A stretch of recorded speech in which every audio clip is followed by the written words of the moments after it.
হোয়াটসঅ্যাপকে করে দাও good bye, এবার এসে গেছে আরাতাই। হ্যাঁ, জোহো কোম্পানির একটা অ্যাপ আরাতাই, যেটা ইন্ডিয়ার এখন ট্রেন্ডিং এ আছে। হোয়াটসঅ্যাপকে টক্কর দিচ্ছে এই অ্যাপ।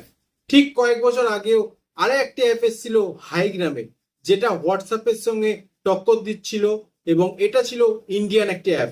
সুতরাং আবেগে অনেকেই ডাউনলোড করে ফেলে, কিন্তু এখন হাইকের চিহ্ন মাত্র নেই। এই আরাতাই অ্যাপ কি হোয়াটসঅ্যাপের সঙ্গে টক্কর দিতে পারবে? এখানে আমি যদি ফিচার্স এর কথা বলি, তাহলে হোয়াটসঅ্যাপে যে যে ফিচার্স অ্যাভেলেবেল আছে আরাতারেও সেম ফিচার্স অ্যাভেলেবেল আছে। হোয়াটসঅ্যাপের মতোই লাইট ওয়েট এই অ্যাপটি। এখানে আমি যদি বলি, ব্রডকাস্ট থেকে শুরু করে ভিডিও কলের মিটিং পর্যন্ত, অডিও ভিডিও সমস্ত কিছু এই অ্যাপেতে আছে।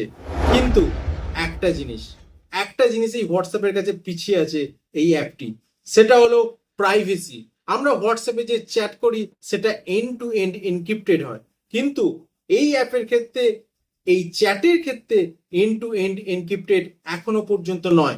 অর্থাৎ আমরা যদি কাউকে মেসেজ করি, তাহলে সেন্ডার এবং রিসিভারের মাঝখানে কেউ সেটা পড়তে পারবে না। কিন্তু এই অ্যাপের ক্ষেত্রে আমরা সেন্ডার এবং রিসিভারের মধ্যে মাঝখানে যদি কোনো হ্যাকার থাকে, বা যে কেউ মনে করলে এটা ও কি মেসেজ পাঠাচ্ছি সেটা পড়তে পারবে। এটাই হলো সব থেকে বড় ডিফারেন্স। যদি এটা ফিক্স করে দেওয়া যায়, তাহলে হোয়াটসঅ্যাপের একটা পরিপূরক অ্যাপ হলো আরাতাই অ্যাপ, যেটা দেশীয় প্রযুক্তিতে তৈরি। ধন্যবাদ।